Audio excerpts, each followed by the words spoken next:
Assalamualaikum warahmatullahi wabarakatuh. Shalom, Om Swastiastu, Namo Buddhaya, salam kebajikan. Halo teman-teman semua, perkenalkan nama saya Khaira Yaro dari kelas RA5 Prodi Manajemen Fakultas Ekonomi dan Bisnis dari Universitas Primagraha. Di sini saya akan menyampaikan materi tentang teori ekonomi. Dan di situ kita akan membahas berbagai macam teori. Di antaranya yaitu yang pertama yaitu konsep dasar ekonomi mikro, yang kedua tentang elastisitas permintaan dan penawaran, yang ketiga tentang masalah ekonomi, dan yang keempat tentang teori biaya dan penerimaan, dan yang terakhir yaitu materi tentang teori produksi dan kegiatan perusahaan. Baik, pertama-tama sebelum saya akan membahas materinya, saya akan membacakan bismillah dulu agar saya lancar buat membahasnya. Bismillahirrahmanirrahim. Baik teman-teman, di sini yang pertama saya akan membahas materi tentang konsep dasar ekonomi mikro. Apa sih yang dimaksud dengan ekonomi mikro? Jadi, ekonomi mikro ini merupakan cabang ilmu ekonomi yang mempelajari tentang perilaku antara individu, rumah tangga, atau perusahaan dalam pengambilan keputusan terkait alokasi sumber daya yang terbatas. Nah, ekonomi mikro ini berfokus pada interaksi antara permintaan dan penawaran, serta faktor-faktor yang mempengaruhi harga dan kuantitas di pasar. Nah, selanjutnya ada ruang lingkup ekonomi mikroekonomi yang meliputi beberapa aspek. Nah, aspek yang pertama yaitu teori permintaan dan penawaran. Apa sih itu permintaan? Nah, jadi permintaan ini merupakan hubungan antara harga barang dengan jumlah yang diminta oleh konsumen di pasar. Sedangkan penawaran yaitu hubungan antara harga barang dengan jumlah yang ditawarkan oleh produsen. Ada lagi yang ketiga yaitu keseimbangan pasar. Nah, keseimbangan pasar ini yaitu titik di mana permintaan dan penawaran ini saling bertemu. Jadi, keseimbangan pasar ini titik temu antara permintaan dan penawaran. Nah, ruang lingkup yang kedua yaitu tentang teori produksi dan biaya, yang dimana produksi ini merupakan proses mengubah input menjadi output. Sedangkan biaya itu merupakan pengeluaran yang dikeluarkan produsen untuk memproduksi barang atau jasa.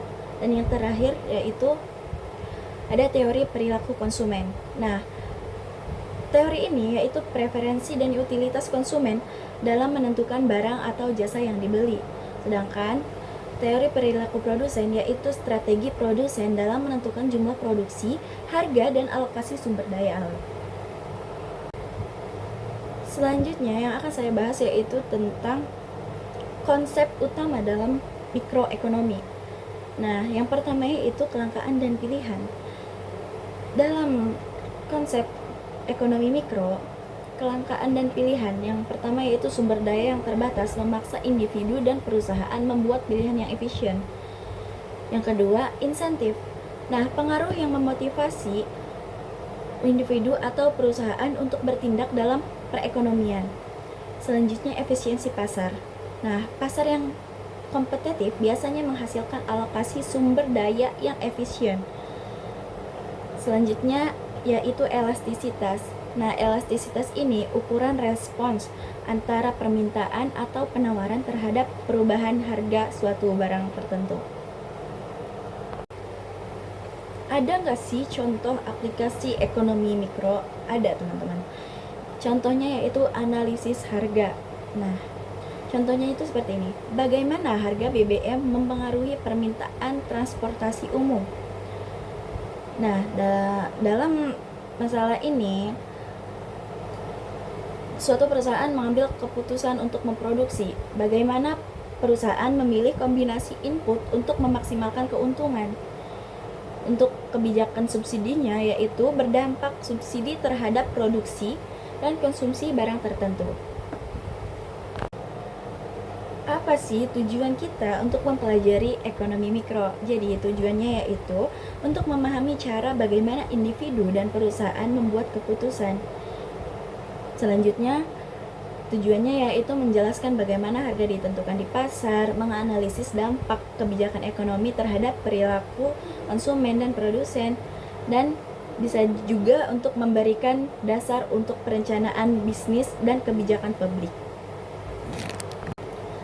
Jadi kesimpulannya, ekonomi mikro adalah untuk memahami bagaimana berbagai elemen dalam perekonomian saling berinteraksi dengan mempelajari keputusan yang lebih baik dalam konteks individu, bisnis, dan ataupun kebijakan pemerintah yang lainnya. Itu saja. Selanjutnya, kita akan membahas materi yang kedua. Oke, pada materi kedua ini yaitu tentang elastisitas permintaan dan penawaran.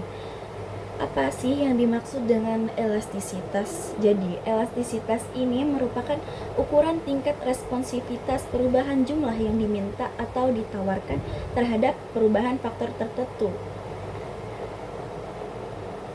Ada berbagai jenis macam elastisitas. Yang pertama yaitu elastisitas permintaan atau yang dimaksud dengan respons perubahan jumlah barang yang diminta akibat perubahan harga. Yang kedua ada elastisitas penawaran. Kalau dirumuskan ini, kalau di permintaan itu rumusnya ID, kalau di elastisitas penawaran itu rumusnya IS. Apa sih elastisitas penawaran?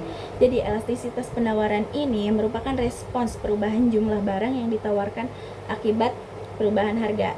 Jadi bedanya yaitu kalau permintaan ini jumlah barang yang diminta akibat perubahan harga, sedangkan elastisitas penawaran yaitu jumlah barang yang ditawarkan akibat perubahan harga. Ada nggak sih faktor-faktor yang mempengaruhi permintaan dan penawaran? Faktor-faktor yang pertama yaitu ketersediaan barang substitusi. Adanya permintaan dan penawaran itu tergantung kesediaan barang yang substitusi oleh suatu perusahaan ataupun individu tertentu. Nah, sedangkan faktor selanjutnya yaitu presentasi pendapatan yang dibelanjakan, yang dimana perusahaan ini mempresentase antara pendapatan dan pengeluaran yang didapatkan oleh perusahaan tersebut. Faktor selanjutnya yaitu tingkat kebutuhan barang. Nah, tingkat kebutuhan barang ini kan pasti tidak menentu dari suatu masyarakat ataupun kebutuhan individu lainnya tentang tingkat kebutuhan barang, antara kebutuhan primer kah atau luxury kah, seperti itu teman-teman. Selanjutnya yaitu elastisitas penawaran. Nah, dalam elastisitas penawaran ini definisinya yaitu mengukur seberapa besar perubahan jumlah barang yang ditawarkan ketika harga berubah. Oke, sedangkan elastisitas penawaran yaitu ada berbagai macam faktor juga. Kalau elastisitas penawaran itu faktor-faktor yang mempengaruhinya yaitu faktor produksi. Nah, perusahaan ini nggak tahu dalam untuk memproduksi waktunya. Mungkin itu. Selain itu juga ketersediaan sumber daya. Nah, untuk suatu perusahaan menciptakan barang ataupun kebutuhan primer maupun luxury itu pasti membutuhkan ketersediaan sumber daya, entah sumber daya alamnya atau enggak sumber daya manusianya. Selanjutnya yaitu faktor teknologi. Nah, teknologi juga sangat mempengaruhi dan menjadi faktor yang mempengaruhi dalam elastisitas penawaran. Penting gak sih untuk mempelajari elastisitas? Sangat penting sekali kita untuk mempelajari tentang elastisitas. Yang pertama untuk konsumen. Nah, penting banget nih, karena konsumen itu bisa menentukan prioritas pembelian. Yang kedua bisa mempengaruhi pola konsumsi. Sedangkan untuk elastisitas untuk produsen yaitu bisa membantu menentukan strategi harga, mengoptimalkan produksi juga bisa. Selain itu, elastisitas juga sangat penting untuk pemerintah. Nah, dasar seperti ini, kayak dasar penentuan kebijakan pajak atau enggak subsidi. Selanjutnya bisa mengantisipasi dampak regulasi harga. Ini sangat penting banget, teman-teman. Nah, dalam mempelajari elastisitas antara permintaan dan penawaran, itu pasti ada grafik elastisitasnya. Mungkin teman-teman bisa mencari contohnya. Saya di sini cuma akan menyampaikan poin-poinnya saja, apa yang dimaksud grafik elastisitas permintaan. Nah, dalam grafik elastisitas permintaan ada kurva yang lebih landai. Nah, lebih landai ini yaitu menandakan permintaan ini sangat elastis. Sedangkan kalau kurvanya lebih curam, itu namanya inelastis. Sedangkan untuk grafik elastisitas penawaran, kurva itu mendekati horizontal. Nah, itu sama dengan elastis. Sedangkan kurva yang mendekati vertikal itu namanya inelastis. Jadi kesimpulannya yaitu elastisitas ini penting untuk memahami antara harga dan jumlah barang. Selanjutnya juga bisa menjadi alat analisis untuk konsumen, produsen, dan pemerintah. Dan selanjutnya bisa jadi untuk pemahaman elastisitas membantu pengambilan keputusan ekonomi yang lebih baik. Nah, selanjutnya dalam teori ekonomi juga membahas tentang, ini materi ketiga, yaitu tentang masalah ekonomi.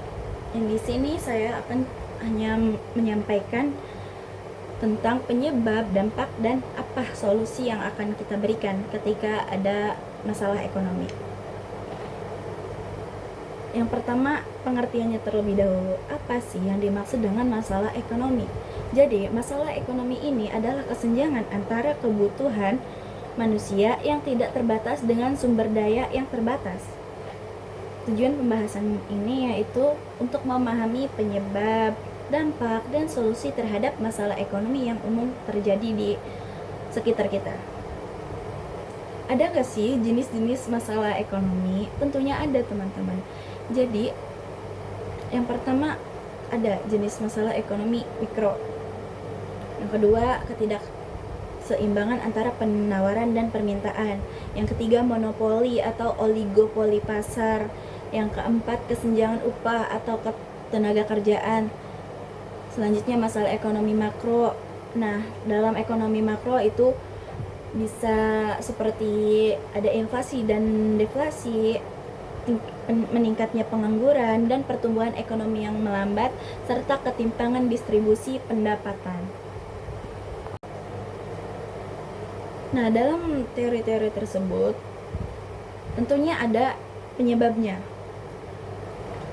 Penyebab masalah tersebut diantaranya seperti dari faktor internal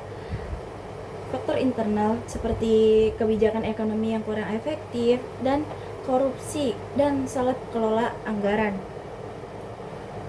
Kan pasti dalam suatu perusahaan atau kita sebagai pribadi yang individu, kita memiliki suatu usaha, jika ada suatu masalah tentang ekonomi ini, bisa jadi antara kita korupsi, si perusahaan ini orang-orangnya pada korupsi, atau enggak kita sendiri salah mengelola anggaran tersebut.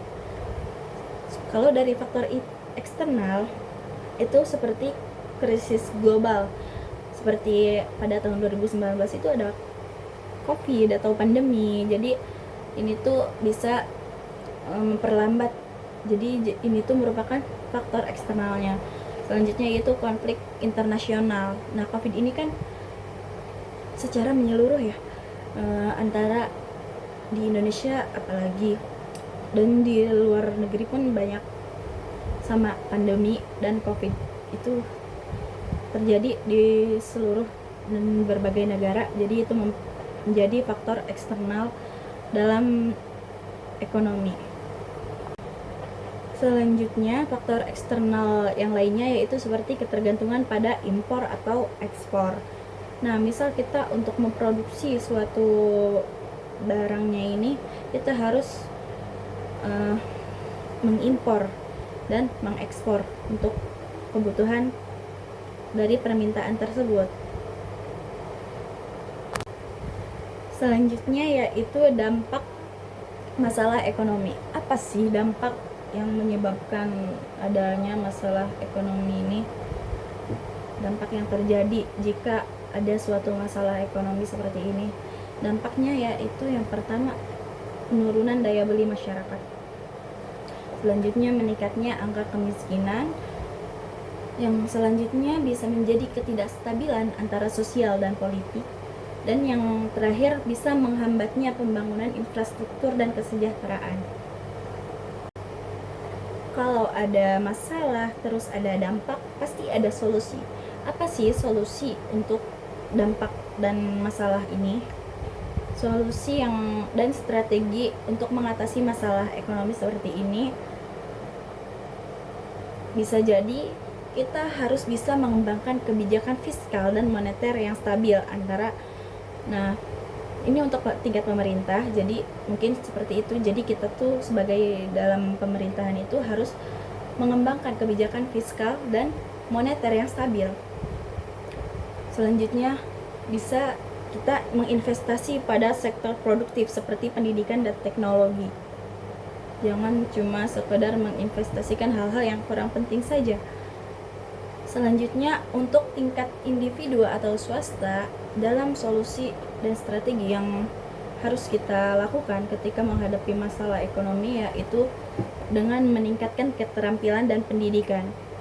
Jadi untuk untuk menangani masalah seperti ini, kita sendiri juga harus meningkatkan kualitas diri kita. Apalagi dari segi pendidikan. Pendidikan itu sangat penting banget, teman-teman. Selanjutnya yaitu kita bisa mendorong inovasi dan kewirausahaan. Kita bisa menciptakan hal-hal baru dan kita bisa belajar tentang kewirausahaan. Sedangkan untuk tingkat global, untuk mencari solusinya yaitu dengan cara kerjasama internasional dalam perdagangan dan investasi seperti dengan berbagai macam negara.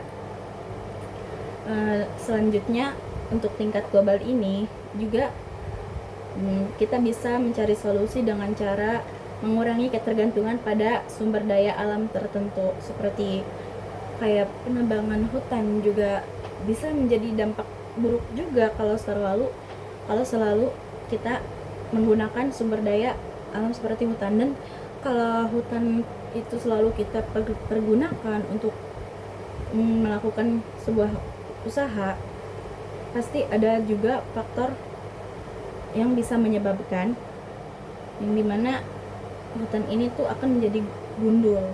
Nah, ini juga bisa menjadi masalah lagi kalau seperti itu. Untuk masalah ekonomi ini, ada beberapa studi kasus yang bisa saya sampaikan, seperti studi kasus yang pertama yaitu tentang krisis ekonomi pada 1998 di Indonesia, yang dimana di sini di era Pak Soeharto, Presiden Soeharto, yang dimana penyebabnya ini yaitu ketergantungan pada utang luar negeri dan ketidakstabilan politik, yang dimana pada tahun 1998 sistem politik di Indonesia ini yang dimana dipimpin oleh Presiden Soeharto itu sangat tidak stabil, dan itu kita di Indonesia ini sangat bergantung pada hutang ke luar negeri. Nah, itu penyebabnya. Apa dampak yang akan terjadi jika kita negara Indonesia ini selalu bergantung pada hutang luar negeri dan ketidakstabilan antara politik? Dampaknya kita di Indonesia ini nanti inflasinya sangat tinggi. Jadi apa-apa serba mahal, seperti kebutuhan pokok, kebutuhan primer. Nah, itu sangat mahal jadinya. Dan itu sangat merugikan kita sebagai masyarakat. Selanjutnya, dampak selanjutnya bisa terjadi PHK massal dan terjadinya kemiskinan.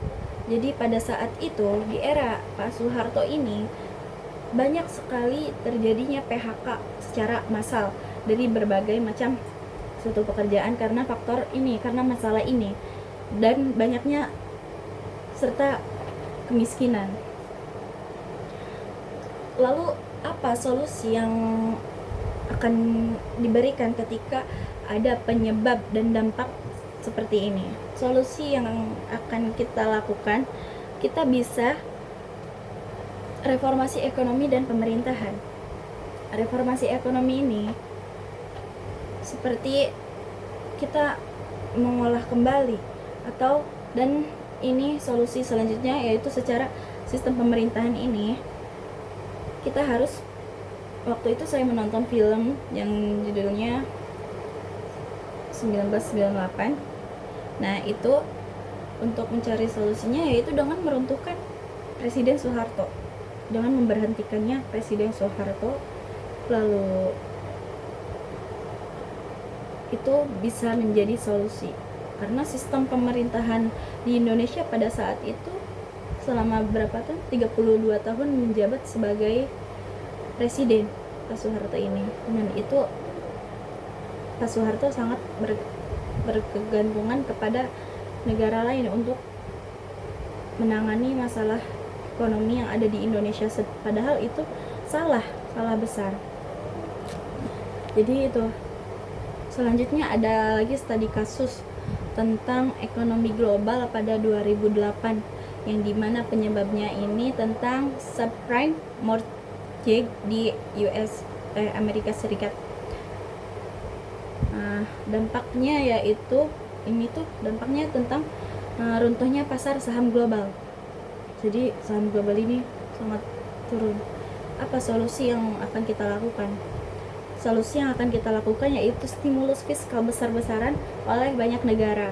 Jadi berbagai macam negara ini mencari stimulus atau cari solusi besar-besaran.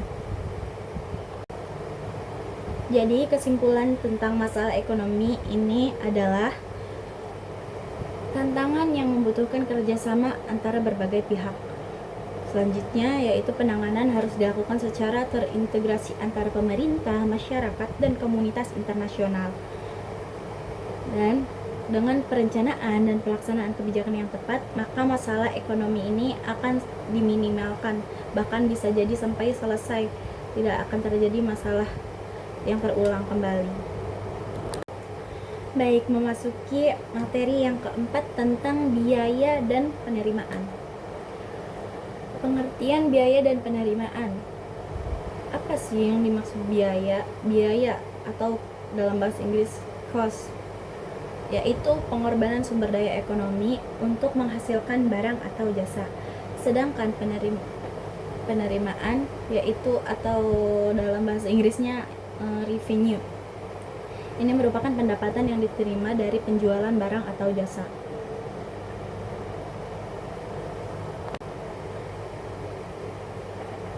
Dalam teori biaya dan penerimaan, tentunya ada komponen. Nah, yang akan saya bahas yaitu tentang komponen teori biaya. Yang pertama yaitu ada biaya tetap, fixed cost, atau dalam rumus itu FC. Biaya yang tidak berubah meskipun volume produksi berubah. Contohnya seperti sewa gedung dan gaji tetap pegawai. Yang kedua, biaya variabel atau variable cost. Kalau dalam rumus VC, yaitu biaya yang berubah sesuai volume produksi. Contohnya biaya bahan baku dan biaya tenaga kerja secara langsung. Selanjutnya ada biaya total atau total cost yang dirumuskan dengan PC sama dengan FC dan ada rumusnya yaitu tentang TC atau total cost sama dengan FC ditambah VC. Jadi biaya tetap ditambah dengan biaya variabel. Selanjutnya ada biaya rata-rata atau average cost. Rumusnya yaitu AC sama dengan TC dibagi Q. Q ini merupakan atau sama dengan jumlah output yang diproduksi. Selanjutnya ada biaya marginal. Ini udah 5 biaya marginal. Nah, atau marginal cost. Ini merupakan tambahan biaya untuk memproduksi satu unit tambahan. Rumusnya yaitu MC sama dengan delta TC dibagi delta Q. Teman-teman bisa cari di Google atau enggak media manapun tentang macam-macam rumus biaya. Baik, selanjutnya yaitu tentang komponen teori penerimaan. Kalau tadi komponen biaya, sedangkan di sini komponen penerimaan. Nah, yang pertama yaitu penerimaan total atau total revenue. Total revenue ini merupakan pendapatan total dari hasil penjualan barang atau jasa. Yang kedua, penerimaan rata-rata atau average revenue. Ini merupakan pendapatan per unit setiap barangnya. Selanjutnya, penerimaan marginal atau marginal revenue merupakan tambahan penerimaan dari hasil menjual satu unit tambahan. Baik, selanjutnya yaitu hubungan antara biaya dan penerimaan. Yang pertama, ini ada hubungannya dengan tujuan produsen, yaitu yang pertama untuk memaksimalkan keuntungan, dan yang kedua bisa menganalisis titik impasse atau break to even point to BEP. Selanjutnya tentang kurva biaya dan penerimaan. Pertama, kurva biaya. Nah, kurva biaya ini, kurva TC meningkat seiring peningkatan Q, dan kurva VC berbentuk menjadi garis horizontal. Sedangkan kurva penerimaan yaitu kurva TR meningkat sesuai Q tergantung harga pasar. Mungkin teman-teman bisa cari. Saya tidak akan menampilkan di sini. Saya akan cuma membahas teori-teorinya saja. Jadi kesimpulannya tentang biaya yaitu efisiensi biaya ini sangat penting untuk menekan biaya tanpa mengurangi kualitas dan mengoptimalisasikan penerimaan. Ini meningkatkan penjualan dengan strategi harga yang tepat dan menjadi titik impas, menjadi panduan awal keberhasilan suatu usaha. Materi yang terakhir yang akan saya bahas yaitu tentang teori produksi dan kegiatan suatu perusahaan. Apa sih yang dimaksud dengan produksi? Jadi produksi ini adalah suatu proses mengubah dari bahan mentah menjadi barang atau bahan suatu jasa yang memiliki nilai tambah. Apa sih tujuan kita untuk memproduksi? Jadi tujuannya yaitu yang pertama, suatu perusahaan dapat memenuhi kebutuhan manusia. Yang kedua, dapat meningkatkan nilai barang atau jasa tersebut. Serta yang terakhir yaitu mendukung kesejahteraan masyarakat. Jadi, suatu perusahaan memproduksi suatu barang tertentu atau jasa itu juga tergantung kebutuhan manusia, dan ini juga bertimbal balik kepada manusia. Maka manusia atau masyarakat ini sangat mendukung perusahaan tersebut. Selanjutnya yaitu teori produksi. Nah, faktor-faktor yang menyebabkan terjadinya produksi ini, yang pertama alam atau sumber daya alam seperti tanah, air, mineral atau yang lainnya yang dibutuhkan sama masyarakat ataupun hewani. Yang kedua, tenaga kerja. Tenaga kerja ini merupakan seperti pegawai-pegawai atau secara fisik dan intelektual. Nah, itu contohnya seperti pegawai yang bekerja di pabrik atau di perusahaan manapun. Dan yang terakhir yaitu modal. Nah, modal ini sangat penting banget. Yang modal itu seperti uang, mesin, dan teknologi untuk memproduksi barang-barang ini, barang-barang yang akan diproduksi oleh suatu perusahaan. Selanjutnya ada hukum memproduksi. Apa sih? Kok ada hukum memproduksi? Ada dong tentunya. Produksi total. Yang pertama ini produksi total atau PT atau jumlah total output yang dihasilkan. Selanjutnya ada hukum tentang produksi marginal atau MP. Nah, MP ini adalah tambahan output yang mengakibatkan atau akibat dari tambahan satu unit per input. Yang terakhir yaitu produksi rata-rata. Kalau dirumuskan itu menjadi AP, yaitu total output yang dibagi dengan jumlah per input ini. Jadi kalau untuk rumus-rumusnya Kalau produksi total itu TP, produksi marginal itu MP, dan produksi rata-rata itu AP. Kalau untuk ditulis secara teori, secara rumus. Selanjutnya ada tahapan produksi. Nah, pada tahapan produksi ini, tahap pertama yaitu pasti produktivitas sangat meningkat. Nah, pada tambahan input itu menghasilkan output yang meningkat secara cepat. Selanjutnya tahap kedua yaitu produksi secara optimal, yang dimana penambahan input ini menghasilkan output yang tetap meningkat tetapi melambat. Tahap ketiga yaitu memproduksi secara produktivitas secara menurun. Kenapa bisa menurun? Karena penambahan input justru mengurangi total output. Nah, setelah membahas tentang produksi, maka ada tentang kegiatan perusahaan. Yang pertama yaitu jenis kegiatan perusahaan. Jenis kegiatan perusahaan ini banyak sekali. Yang pertama, kegiatan yang dilakukan oleh suatu perusahaan itu ya memproduksi barang, apalagi kalau bukan itu. Nah, memproduksi barang ini seperti menghasilkan barang fisik, contohnya seperti pabrik tekstil atau manufaktur. Selanjutnya, di perusahaan melakukan kegiatan memproduksi suatu jasa atau menyediakan layanan, contohnya jasa transportasi atau edukasi. Selanjutnya, membahas skala produksi. Nah, dalam skala produksi ini tentunya ada berbagai macam skala, dari yang terkecil hingga yang terbesar. Untuk skala kecil ini, skala produksi yang terkecil itu bisa contohnya itu seperti bisnis rumahan atau dengan modal kecil hingga tenaga kerja, karena tenaga kerja ini terbatas. Selanjutnya skala menengah atau UKM seperti itu, seperti usaha kecil menengah atau pasar lokal atau regional.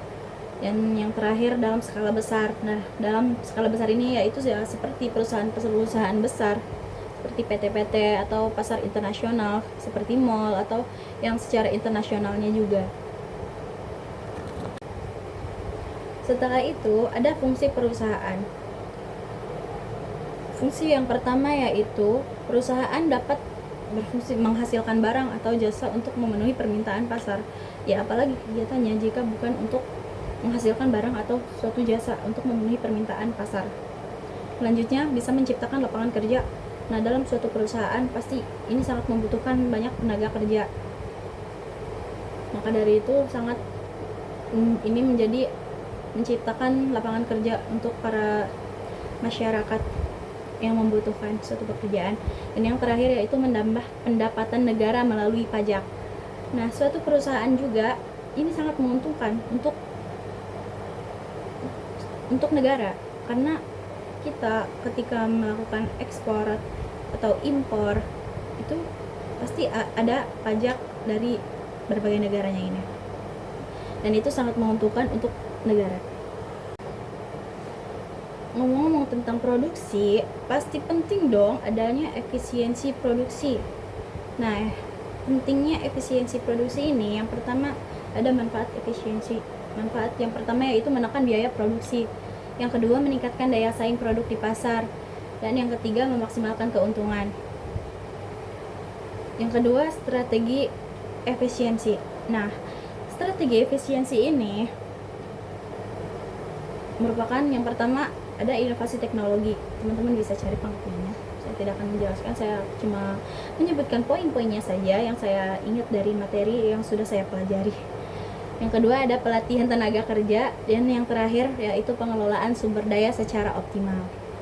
Jadi kesimpulan tentang materi produksi dan kegiatan perusahaan yaitu produksi adalah inti dari kegiatan ekonomi untuk menciptakan nilai untuk terus bertambah. Selanjutnya kesimpulannya yaitu perusahaan harus memahami teori produksi untuk mengelola sumber daya secara efektif, dan yang terakhir itu efisiensi dalam berbagai dalam memproduksi akan membawa keuntungan maksimal dan berkelanjutan dalam suatu perusahaan. Oke, baik teman-teman, mungkin itu saja materi yang dapat saya sampaikan tentang teori ekonomi dari berbagai macam teori. Ada 5 teori yang tadi saya sebutkan, yang saya sampaikan. Untuk lebih jelasnya teman-teman bisa cari lagi untuk lebih memperdalam pengetahuan teman-teman. Mungkin itu saja, kurang lebihnya mohon maaf dari saya. Sekian, terima kasih. Wassalamualaikum warahmatullahi wabarakatuh. Jangan lupa di like, comment, and share. Bye. See you.